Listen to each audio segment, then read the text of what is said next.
Tuhan, kami bersyukur ketika kami boleh Engkau panggil, berkumpul bersama di tengah persekutuan yang kudus ini. Itu semua karena asini roha nasianho. Karena kasih karuniamu lah Tuhan yang Kau berikan kepada kami, sehingga kami boleh datang menyambut panggilan-Mu di dalam ibadah minggu ini. Karena itu Tuhan, Engkaulah yang hadir dan menyapa kami. Damai sejahtera Allah yang melampaui segala akal dan pikiran, itulah yang memelihara hatimu untuk percaya kepada kebenaran firman-Nya. Di dalam Kristus Yesus Tuhan kita. Amin. Shalom. Selamat hari Minggu bagi kita sekalian. Bagaimana kabarnya Bapak Ibu jemaat Tuhan yang terkasih? Wow. Puji Tuhan. Kita dengarkan dulu bagaimana kabar anak-anak kita yang mau CD. Bagaimana kabar kalian adik-adikku yang mau CD?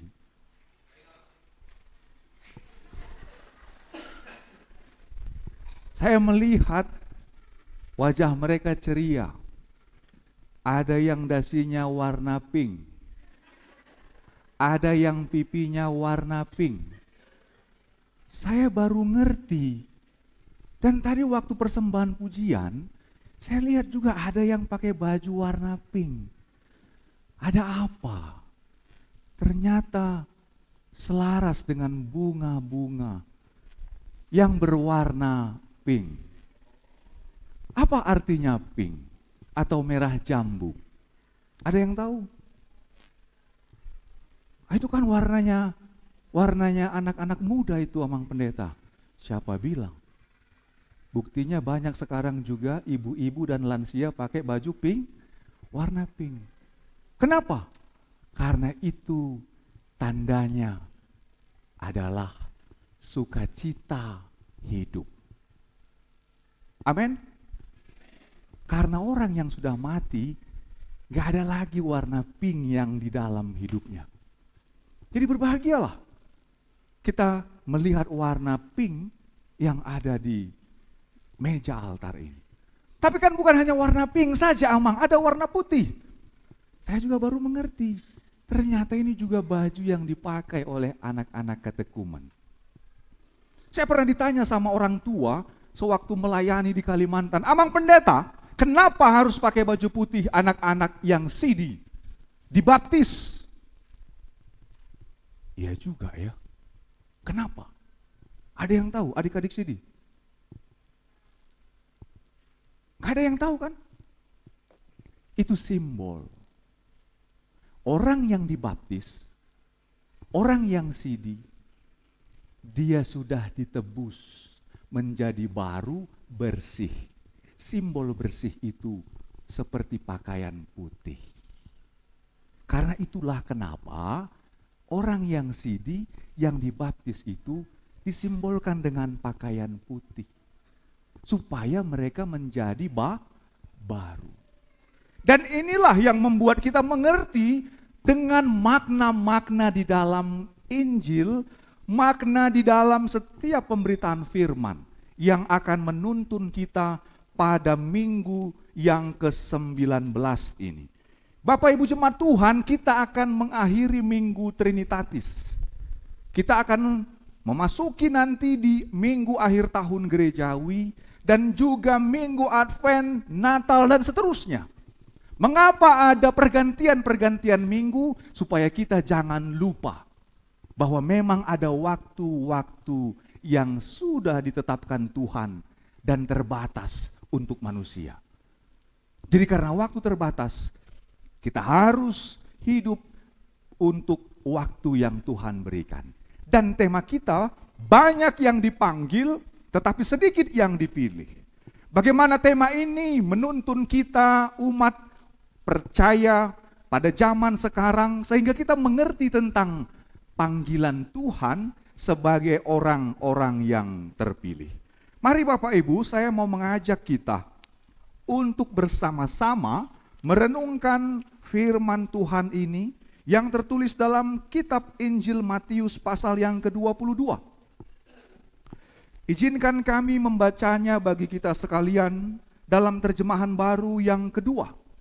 Bagi Bapak Ibu yang membawa Alkitab, silahkan ikuti dan baca di dalam hati sebagaimana kami menyampaikannya bagi kita sekalian. Lembaga Alkitab Indonesia menetapkan judul pada perikop ini, perumpamaan tentang perjamuan kawin. Matius pasal yang ke-22 ayat 1 sampai 14, demikian firman Tuhan. Yesus berbicara lagi dalam perumpamaan kepada mereka. Kerajaan sorga seumpama seorang raja yang mengadakan perjamuan kawin untuk anaknya. Ia menyuruh hamba-hambanya memanggil orang-orang yang telah diundang ke perjamuan kawin itu, tetapi orang-orang itu tidak mau datang. Ia menyuruh lagi hamba-hamba lain. Pesannya, katakanlah kepada orang-orang yang diundang itu, sesungguhnya hidangan telah kusediakan. Lembu-lembu jantan dan ternak piaraanku telah disembelih. Semuanya telah tersedia. Datanglah ke perjamuan kawin ini. Namun orang-orang yang diundang itu tidak mengindahkannya. Ada yang pergi ke ladangnya, ada yang pergi mengurus usahanya, dan yang lain menangkap hamba-hamba itu, menyiksanya dan membunuhnya. Murkalah raja itu. Ia pun menyuruh pasukannya ke sana untuk membinasakan pembunuh-pembunuh itu dan membakar kota mereka. Sesudah itu, ia berkata kepada hamba-hambanya, perjamuan kawin telah tersedia, tetapi orang-orang yang diundang tadi tidak layak untuk itu. Karena itu pergilah ke persimpangan-persimpangan jalan, dan undanglah setiap orang yang kamu jumpai ke perjamuan kawin itu. Lalu pergilah hamba-hamba itu, dan mereka mengumpulkan semua orang yang dijumpainya di jalan-jalan, orang-orang jahat dan orang-orang baik, sehingga penuhlah ruang perjamuan kawin itu dengan tamu. Ketika raja itu masuk untuk bertemu dengan tamu-tamu itu, ia melihat seorang yang tidak berpakaian pesta. Ia berkata kepadanya, "Kawan, bagaimana kamu masuk kemari tanpa mengenakan pakaian pesta?" Namun orang itu diam saja. Lalu kata raja itu kepada pelayan-pelayannya, "Ikatlah kaki dan tangannya, dan campakkanlah orang itu ke dalam kegelapan di luar. Di sanalah akan terdapat ratapan dan kertak gigi. Sebab banyak yang dipanggil, tetapi sedikit yang dipilih." Amin. Sampai demikian pembacaan firman Tuhan. Bapak Ibu, kami bersyukur tadi begitu mendengar persembahan pujian yang disampaikan oleh seksi perempuan. Meskipun kami tahu lagu ini sudah sering dinyanyikan juga. Betul begitu ya? Paduan suara yang lain juga sering menyanyikannya. Tapi apa yang berbeda tadi waktu kami mendengarnya? Ada yang tahu? Ada yang tahu apa yang kita rasakan begitu tadi kita mendengar lagu itu? Kami mendengarnya karena artikulasi yang diucapkan itu membuat kita tahu apa pesan dari lagu itu. Lagu itu ditujukan kepada siapa? Bagi orang yang beriman. Maka orang yang tidak beriman tidak mengerti tentang lagu itu. Tidak tahu dia apa pesan lagu itu. Hanya orang yang beriman yang paham apa maksud lagu itu. Apa maksud lagu itu, ibu-ibu? Maksudnya adalah akan ada senja dihadapi semua manusia. Tapi orang yang beriman tetap berpengharapan. Maka teologi pengharapan inilah yang menjadi tonggak, penopang, fondasi gereja. Pengharapan itu menjadi tonggak. Apalagi selain pengharapan, iman. Iman, pengharapan, dan kasih. 3 pilar ini tidak bisa hilang dari orang Kristen. Tapi kalau hilang, dia runtuh. Makanya akhirnya dia gak mengerti akan ada hari senja. Akan ada kematian. Bagaimana orang Kristen menyambut kematian? Pengharapan. Di balik kematian ada kehidupan kekal. Bagaimana kita mengerti Amang Pendeta kehidupan setelah kematian? Maka datanglah dalam PA hari Rabu yang dilaksanakan oleh seksi perempuan. Supaya kita mengerti bahwa ada kehidupan setelah kematian. Bapak Ibu, harus kita mengerti untuk apa kita beribadah, untuk apa kita bergereja. Karena dalam sinode Amkerja yang kemarin, sebagaimana tadi kita bersyukur, itu didoakan oleh petugas doa syafaat kita. Satu fenomena yang disampaikan oleh Bapak Menteri Hukum dan HAM, Bapak Yasona Lawli, dia bersyukur hadir di dalam ibadah itu karena katanya, saya diingatkan meskipun saya menteri, saya harus tetap ada dalam persekutuan orang Kristen. Jangan kalau sudah jadi menteri tidak ingat ibadah. Jangan kalau sudah punya jabatan lupa sama Tuhan. Apalagi kita sudah menerima berkat Tuhan. Kami kagum mendengarkan itu. Sebab Bapak Menteri bilang, sekarang di Eropa ada banyak orang-orang yang berhasil hidupnya, diberkati usahanya, kemudian berhasil keluarganya, anak-anaknya juga, tapi mereka meninggalkan gereja. Bapak Ibu, jangan tinggalkan gereja. Karena di zaman sekarang ada banyak orang berpikir, tidak perlu gereja. Ngapain kita harus ke gereja? Bisa kok beribadah di rumah sendiri. Maka makin banyaklah orang-orang di Eropa beribadah itu sendiri. Dia keluar dari persekutuan. Dia tidak menganggap penting itu gereja. Ini keliru. Karena itulah kenapa dalam ikrar pengakuan iman kita, aku percaya kepada Roh Kudus yang ketiga, gereja yang kudus dan am, persekutuan orang kudus. Kenapa gereja itu penting? Karena itulah tempat di mana Tuhan hadir menyatakan panggilannya.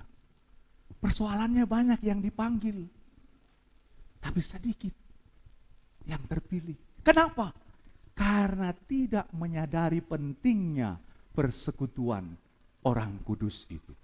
Karena itu kita harus ingat, siapa yang meninggalkan persekutuan kudus, siapa yang meninggalkan gereja, dia keluar dari anugerah Allah. Siapa yang keluar dari persekutuan yang kudus, siapa yang keluar dari gereja, dia keluar dari anugerah Allah. Karena anugerah Allah dalam Yesus Kristus memberikan pesan bagi orang percaya. Karena itu jadikanlah semua bangsa muridku, baptislah mereka di dalam nama Bapa, Anak dan Roh Kudus, dan ajarlah mereka.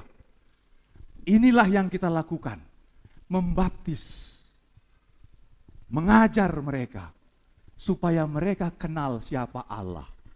Tapi banyak orang Kristen tidak kenal Allah. Kenapa? Karena dia menjauh dari persekutuan. Dia meninggalkan gereja. Kenapa? Karena godang dope naholome, godang dope parukilon, godang dope hasusaan, godang dope akasitaunon. Tapi firman Tuhan bilang, di dalam semua hal yang sulit dan berat itu, tetaplah setia Roma to Yesus. Karena itu Bapak Ibu, firman Tuhan ini mau mengingatkan kita tentang Tuhan itu memanggil semua orang percaya yang diumpamakan seperti perjamuan kawin atau pesta kawin. Kenapa penting sekali sama Tuhan tentang perjamuan kawin? Kenapa penting sekali perkawinan sama Tuhan Allah? Bapak Ibu, banyak yang belum paham tentang ini. Karena Tuhan Yesus sering sekali menggambarkan kerajaan Allah itu seperti pesta perkawinan. Apakah ini artinya anak-anak Sidi kita mau kawin semua? Saya mau tanya dulu orang tua Sidi. Eneng manguli dua lakon, manang neng mulia mengenang. Enggak kan? Enggak. Orang percaya yang Sidi bukan hanya karena dia mau menikah. Kalau dulu pemahamannya, siapa yang marguru malua ala naeng mau menikah. Makanya harus ada surat izin malua. Itu dulu. Sekarang tidak. Orang yang Sidi adalah orang yang menerima panggilan Tuhan karena dia terpilih. Menerima anugerah. Maka dia harus hidup dalam anugerah itu. Pesan dari firman Tuhan ini, kenapa digambarkan dengan perkawinan? Karena perkawinan itu kawin, atau dalam bahasa Alkitab di Perjanjian Lama, sering sekali disimbolkan dengan ilah atau Baal. Jangan ada padamu ilah lain, atau jangan menyembah patung Baal. Artinya apa Bapak Ibu? Baal, ilah, itu kalau diterjemahkan sama seperti tuan atau suami. Jadi kenapa di Perjanjian Lama itu umat Tuhan mereka harus menyembah akulah Tuhan Allahmu. Jangan ada padamu Allah lain, karena Tuhan mau umatnya itu diikat dalam perjanjian seperti perjanjian yang menikah, perjanjian kekal namanya. Supaya apa? Menjadi milik Allah. Karena itulah orang Israel itu milik Allah. Dilarang mereka itu kawin dengan bangsa Kanaan. Dilarang orang Israel kawin campur dengan bangsa Israel. Dilarang orang Israel itu kawin mawin dengan bangsa yang tidak mengenal Allah. Jadi perkawinan itu simbol betapa kudusnya Allah untuk memilih umatnya. Makanya orang Israel disebut bangsa yang kudus, umat pilihan. Begitulah kudusnya Allah memanggil umatnya. Tapi umat yang dipanggil ini apakah masih hidup kudus dan terpilih? Persoalannya, Tuhan Yesus menggambarkan kerajaan Allah itu seperti perkawinan. Raja mengundang, hei hamba-hambaku, panggil semua orang-orang yang sudah kita undang itu. Kasih tahu, udah siap semua pesta. Apa yang terjadi? Orang-orang yang diundang tidak datang. Ada yang ke ladang, kemana lagi? Ada yang mengerjakan usahanya. Bahkan ada yang membunuh. Itu artinya apa? Artinya Tuhan sudah menetapkan janjinya kepada Abraham, Ishak, dan Yakub. Disebut Israel. Apa janjinya? Keturunanmu akan menjadi seperti bintang di langit dan pasir di laut. Makanya waktu Tuhan marah sama bangsa Israel karena mereka nggak kenal Tuhan, padahal mereka sudah ditolong keluar dari Mesir, mereka dituntun dalam perjalanan masuk ke tanah Kanaan, mereka lupa sama Tuhan. Apa yang mereka katakan? Musa sudah berlama-lama di Gunung Sinai. Berarti yang ditinggalkan Tuhannya kita ini. Kalau begitu, buatlah bagi kami Harun, Tuhan, supaya kami sembah. Bapak Ibu, apa yang terjadi? Harun ketakutan. Apa yang dikatakan Harun? Kumpulkanlah anting-anting kalian. Kumpulkanlah emas kalian. Kemudian dikumpulkanlah emas. Kemudian dibentuklah menjadi patung anak lembu emas. Supaya apa? Disembah. Tuhan marah dan bilang, Musa, turunlah kau. Lihat itu umatku. Mereka sudah menyembah patung. Mereka tidak mengenal aku lagi. Bapak Ibu, sekalipun mereka umat pilihan, tapi mereka tidak kenal siapa Allah. Ini gambaran sekalipun orang Kristen sudah percaya, banyak juga yang belum mengenal Allah. Karena itulah kenapa kita mengajar anak-anak kita ini. Adik-adikku, apakah kalian sudah mengenal Allah? Kalian belajar tentang Allah Tritunggal. Allah yang kita kenal di dalam Bapa, anaknya Yesus Kristus dan Roh Kudus. Itu satu. Dan pemahaman inilah yang membuat kalian mengerti siapa itu Allah di dalam Yesus Kristus. Tapi pada waktu itu, ada banyak orang sudah mendapatkan pengalaman langsung dituntun oleh Tuhan, tapi tidak mengenal Allah. Karena itulah kenapa gereja terus mengajar, terus menyampaikan firman, supaya mengenal siapa Allah.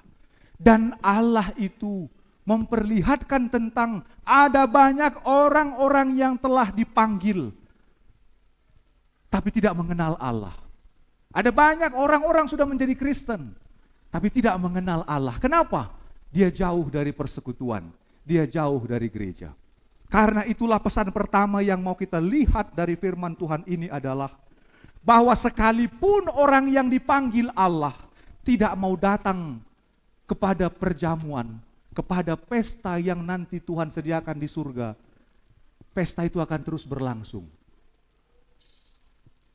Bapak Ibu, kalau kita pun tak mau beribadah, tak mau gereja, jangan berpikir gereja itu nanti akan mati.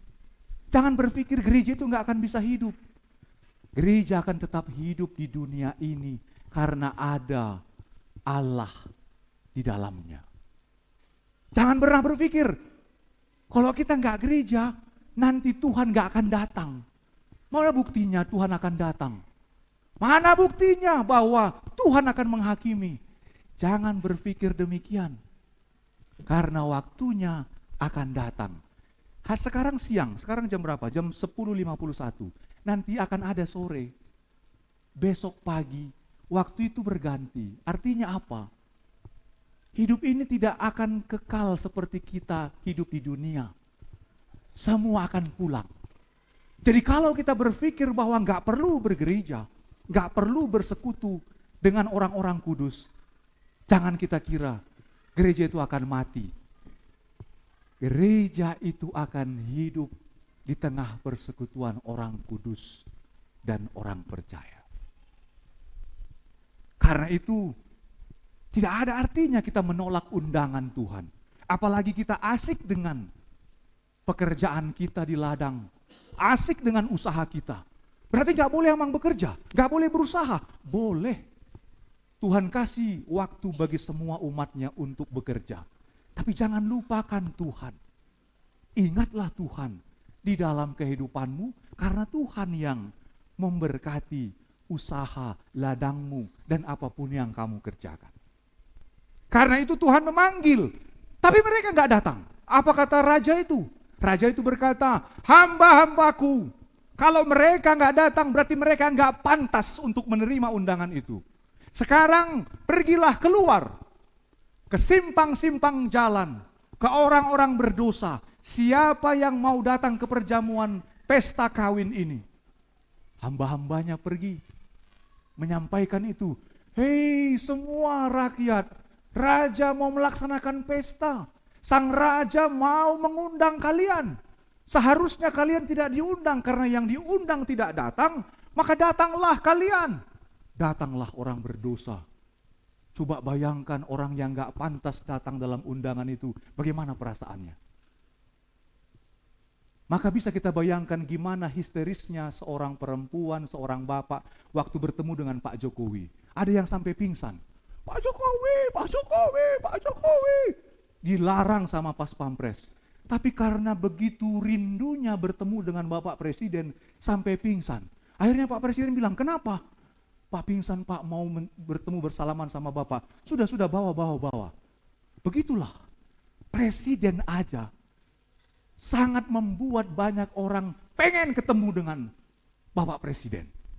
Apalagi orang mau bertemu raja di dalam sebuah pesta. Karena itu orang berdosa datang.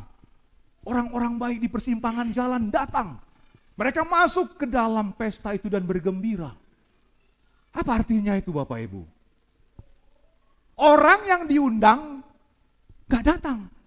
Orang yang tidak diundang disuruh datang. Ini artinya adalah kita bukan orang Yahudi. Undangan itu dimaksudkan penulis Matius itu untuk orang-orang Yahudi. Mereka itu punya undangan. Kenapa? Allah berkata, keturunanmu akan menjadi seperti bintang di langit dan pasir di laut. Mereka udah terima undangan itu, janji itu. Tapi ketika mereka disuruh datang, mereka nggak mau. Maka undangan itu nggak berlaku lagi bagi mereka kalau mereka tolak. Siapa yang diundang? Orang yang mau datang. Maka kita sebenarnya gereja adalah orang-orang yang menerima undangan karena penolakan orang-orang Israel. Makanya sampai sekarang mereka terus berprinsip kami harus menguasai tanah perjanjian. Perang masih terus berlangsung di jalur Gaza. Itu artinya apa? Mereka masih hidup di dalam hukum Taurat, di dalam iman mereka. Makanya mereka mau menguasai tanah perjanjian yang kemudian itu sekarang diperebutkan menjadi tanah yang harus mereka diami. Bapak Ibu, itukah yang Tuhan mau dari kita? Tidak. Bukan tanah itu yang Tuhan maksudkan bagi orang yang beriman. Karena kalau manusia mati, untuk apa tanah itu diperebutkan? Kalau manusia mati, untuk apa tanah itu diperebutkan? Sebab manusia yang mati, dia akan dikumpulkan dalam kehidupan yang kekal. Tanah perjanjian itu adalah surga. Karena itu penulis Injil Matius tadi berkata dalam ayat yang pertama, Yesus berbicara kepada mereka, kerajaan surga. Kenapa Tuhan Yesus mau memperkenalkan kerajaan surga? Jadi bukan bait Allah, bukan tanah perjanjian yang sekarang ada secara teritorial di sana, itu yang mau diperebutkan. Sebab manusia akan mati. Tapi Tuhan Yesus mau memberitahu, kerajaan surga itu seperti perjamuan kawin. Artinya ada perkumpulan, ada pesta, di mana nanti Allah sebagai Raja akan hadir. Berarti Tuhan Yesus mau menyampaikan, gereja itu, persekutuan itu adalah orang-orang yang dipanggil untuk menjadi anak-anak Allah. Maka poin pertama ini penting untuk kita mengerti. Kitalah orang-orang yang sudah dipanggil. Apa yang harus dilakukan oleh orang-orang yang dipanggil? Karena seharusnya kita nggak pantas. Kita nggak punya garis keturunan orang Israel. Kita nggak punya silsilah dalam suku Israel. Tapi kita dipanggil untuk menjadi bagian dalam pesta yang diberikan oleh Allah. Maka yang kedua yang mau kita mengerti adalah bahwa ketika kita dipanggil menjadi orang yang berhak untuk hadir dalam pesta perjamuan Allah, itu anugerah. Anugerah. Jadi kalau ada orang Kristen belum mengerti anugerah, maka dia akan sombong. Kalau ada orang Kristen belum paham tentang anugerah, maka dia akan berpikir, sudah kulakukan semua yang baik di gereja. Sudah aku kerjakan tanggung jawabku untuk keluarga. Sudah aku nafkahi anak-anakku. Sudah aku berikan apa yang pantas untuk orang tuaku. Sudah aku sampaikan apa yang menjadi hak dan kewajibanku. Itu kesombongan. Tapi orang yang paham anugerah, apa yang dia katakan? Tuhan, semua yang dapat kulakukan semua yang dapat kuberikan, itu semua karena kemurahan. Semua karena asini roham. Itulah lagu tadi. Maka karena asini rohani di batado, karena kasih karunia, belas kasihan Tuhanlah, kita ada sebagaimana kita ada. Jadi kalau ada orang sudah diberkati keluarganya, diberkati anak-anaknya, diberkati usahanya, tapi dia masih lupa bagaimana datang bersyukur kepada Tuhan dalam gereja yang kudus, maka ini ciri-ciri orang yang tidak mengerti anugerah Tuhan. Bapak Ibu, poin kedua ini penting kita mengerti. Kita ada karena anugerah Tuhan. Kita bisa berdiri di gereja ini karena anugerah Tuhan. Dan poin ketiga yang mau kita renungkan dalam firman Tuhan pada kesempatan ini adalah berhati-hatilah kepada orang-orang yang sudah menerima anugerah Tuhan. Itu dikatakan pada ayat yang ke-11. Ketika raja itu masuk untuk bertemu dengan tamu-tamu, ia melihat seseorang yang tidak berpakaian pesta.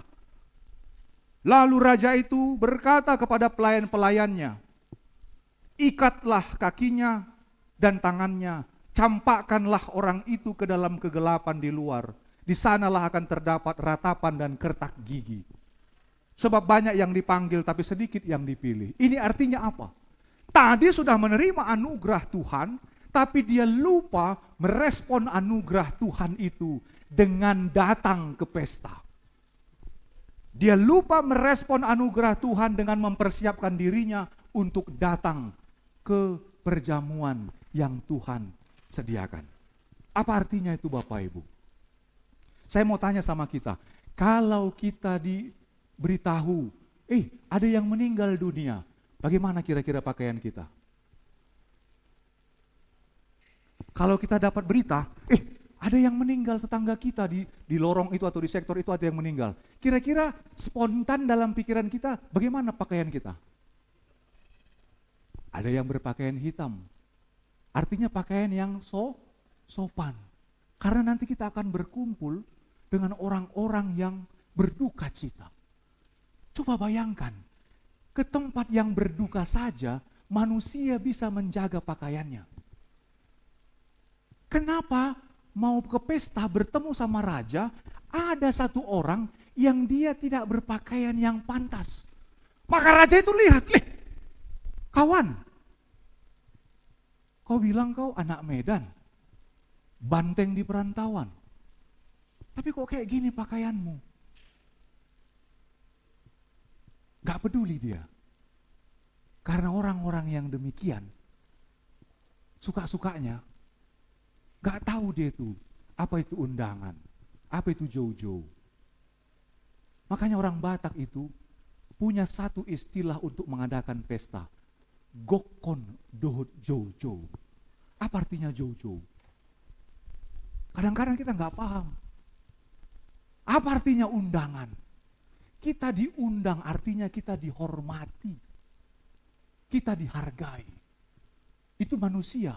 Coba bayangkan seorang raja, Tuhan menyampaikan undangannya kepada ciptaannya. Tapi ciptaannya gak menghargai dengan dia berpakaian tidak pantas. Ini gambaran dengan dosa. Masih kotor. Karena itulah pakaian yang pantas disimpan dengan pakaian yang putih. Jadi harus pakai putih kita tiap hari abang. Bukan itu maksudnya. Pakaian yang putih menyimbolkan hidup yang baik, yang bersih. Parangena pantas. Attitude. Itu yang dimaksudkan oleh penulis Injil Matius ini. Jadi ketika raja itu melihat, kenapa kau berpakaian yang gak pantas? Berarti kau gak menghormati undanganku. Dan dihargai ho. Jauh-jauh na di pasahat aka ale-aleku. Bapak Ibu, inilah gambaran. Kenapa ada orang Kristen dipanggil Tuhan, Tuhan idon manjou hita siganupari. Makanya kita datang dalam persekutuan ibadah orang percaya di hari Minggu. Tapi bagaimana kita datang kepada Tuhan? Itu maksudnya. Maka adik-adikku, kalian sudah bersih. Dalam proses doa kemarin, bukan amang pendeta yang membasuh kakimu, tapi Tuhan lewat firman-Nya mengajarkan kita. Kakimu dibasuh artinya apa? Supaya kakimu bersih melangkah kepada Tuhan. Tapi ada banyak orang Kristen sudah dibersihkan Tuhan, tapi kakinya masih lari dari Tuhan. Adakah di antara murid-murid Tuhan yang sudah dibersihkan dan lari? Ada. Namanya Judas Iskariot. Satu orang yang dijelaskan dalam Injil Matius ini mau menjelaskan tentang itu. Jadi kalau sudah dibersihkan, sudah diberi pengajaran mengenal Tuhan, dan kamu sudah bersih, dan itu yang kamu ikrarkan dalam pengakuan iman rasulimu nanti, maka itulah yang kau pegang. Jangan lagi engkau pergi jauh meninggalkan Tuhan, meninggalkan gereja. Sebab ada banyak orang sudah dipanggil, sudah diajari, tapi dia meninggalkan. Sudah sidi, tapi dia masih tetap juga hidup seperti kehidupan sebelumnya. Tidak menganggap bahwa persekutuan orang kudus dan am itu adalah pilar di dalam kehidupan orang percaya. Maka adik-adikku, Tuhan mau melihat responmu, tanggapanmu dari pengajaran yang telah kalian terima. Bagaimana kalian hidup setiap hari? Bagaimana engkau mengasihi Tuhan Allah dengan segenap hati, jiwa, akal, budi, dan kekuatan? Yang sama dengan itu, kasihilah sesamamu. Dimulai dari mana? Hormati orang tuamu. Kalau masih ada anak yang sudah sidi, tapi dia nggak menghormati orang tuanya, masih membuat nangis mama dan bapaknya, masih juga mengeraskan hatinya nggak mau mendengarkan perintah dari orang tuanya. Inilah orang yang dipanggil tapi nggak terpilih. Karena kalian semua dipanggil. Jadi bagaimana mengaplikasikan panggilan Tuhan? Dimulai dari hukum yang kelima. Apa hukum yang kelima? Karena hukum yang pertama sampai hukum yang keempat itu panggilan Tuhan. Ya kan? Akulah Tuhan Allahmu. Jangan membuat bagimu patung, menyerupai apapun. Jangan sembarangan menyebut nama Tuhan Allahmu. Yang keempat apa? Ingat dan kuduskanlah. Jadi jangan lupa, orang yang sudah percaya dia lupa bergereja. Yang kelima apa? Itu tadi hubungan sama Tuhan. Hubungan sesama, hormati orang tua. Amang pendeta mau bilang, ada banyak orang Kristen begitu sidi, selesai kuliah, susah hidupnya. Sampai berumah tangga, susah hidupnya. Kemudian amang panggil, kenapa susah hidupmu Amang Inang? Dia menangis. Hormat doamu marna tua-tua. Akhirnya dia jujur. Dia selalu bertengkar sama orang tuanya. Holan ibana sendiri, dia sendiri yang menentukan hidupnya. Makanya bukan main-main hukum yang kelima. Hormatilah orang tuamu. Kalau engkau mau sukses, dengarkan nasihat orang tua. Hormatlah. Jadi jangan merasa, aku sudah sidi, aku kan sudah menanggung dosaku sendiri. Terus kau berani mau lawan orang tuamu. Gak ada gunanya kau sidi. Jangan membunuh. Jangan berzina. Jangan berdusta. Jangan mengucapkan sastik palsu. Jangan mencuri. Jangan mengingini. Itu semua hukum yang berkaitan dengan aplikasi sehari-hari. Tapi kalau masih kau lakukan itu, berarti kau sudah terpanggil, belum terpilih. Berat sekali Amang Pendeta. Kalau kau melakukannya dengan kekuatanmu berat. Makanya selalu harus meminta Tuhan pargogoyau. Itulah nanti pertanyaan yang disampaikan Tuhan kepada kalian. Apakah engkau mau percaya dan melakukan apa yang telah kau imani? Sebagaimana gereja mengajarkanmu? Jawabannya, iya, itu jawabannya. Bukan, aku pasti mampu. Bukan itu. Ya, kiranya Tuhan memberi saya kekuatan. Itulah orang yang hidup dalam anugerah. Tidak ada kesombongan di situ. Jadi adik-adikku, tidak kebetulan kalian akan melaksanakan peneguhan sidi hari ini. Sebelum kalian melakukan peneguhan sidi dan perjamuan kudus, kalian akan menyaksikan baptisan kudus dewasa. Bapak Ibu, kami harus ingatkan kembali, GKPI lewat tata gereja, lewat peraturan rumah tangga dan tata penggembalaan, diatur di sana. Semua orang yang hidup dalam anugerah, 17 tahun, kalau dia belum sidi, dia harus digembalakan. Berapa tahun? 17 tahun. Itu sidi. Jadi, kenapa Amang Pendeta kita melaksanakan baptis dewasa? Karena mereka menerima baptisan kudus dewasa karena semasa kecil mereka sakit. Mereka sakit. Jadi ketika mereka sakit, mereka tidak sempat dibawa orang tuanya untuk dibaptis secara seperti ini. Tapi baptisan yang mendadak, nanihipu, itu harus kembali dibawa ke gereja untuk dibaptis dalam doa berkat. Jadi ada dua nanti jemaat kita yang akan menerima baptisan kudus dewasa, itu bukan karena mereka tidak mau dibaptis, tapi karena kondisi mereka sejak kecil itu lemah dan sakit. Dan mereka mungkin tidak seperti kita pada umumnya, yang sama seperti kita. Karena itulah GKPI hidup dalam anugerah.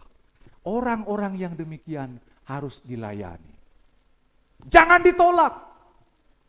Ada banyak gereja menolak orang-orang yang demikian. Keliru. Justru orang yang lemah, orang yang gak sempurna, ini harus dibawa ke gereja. Karena itulah kemarin saya sampaikan kepada keluarga, bahwa mereka berhak untuk menerima anugerah Tuhan. Sekalipun mereka tidak sempurna seperti yang lain menerima pengajaran. Bapak Ibu, inilah anugerah. Inilah anugerah. Supaya kita sadar kita ini tidak ada apa-apanya. Kita ini tidak layak dan pantas di hadapan Tuhan. Tapi Tuhan melayakkan dan membuat kita pantas untuk datang. Itulah kenapa kita melaksanakan baptisan kudus dewasa kepada 2 orang nanti anak jemaat kita. Sehingga itu yang membuat mereka menjadi anak-anak yang kudus. Baru kemudian lanjut kepada peneguhan sidi dan perjamuan kudus. Jadi nanti adik-adikku, kalian pun akan menerima sakramen baptisan kudus. Apa itu sakramen baptisan kudus dan perjamuan kudus? Firman Allah. Sebagai tanda anugerah Allah yang tidak kelihatan, kemudian terlihat dalam anggur dan roti. Maka ketika engkau menerima tubuh Kristus dalam roti itu, kau menerima anggur sebagai darah Kristus, kau menerima perjamuan. Kau diundang untuk masuk dalam perjamuan Sang Anak Domba. Itulah perjamuan kawin yang Tuhan Allah maksudkan. Jadi kalian diundang untuk masuk dalam perjamuan itu, supaya nanti ketika kalian terima tubuh Kristus dalam bentuk roti, darah Kristus dalam bentuk anggur, kalian menjadi sama dengan semua orang kudus di gereja.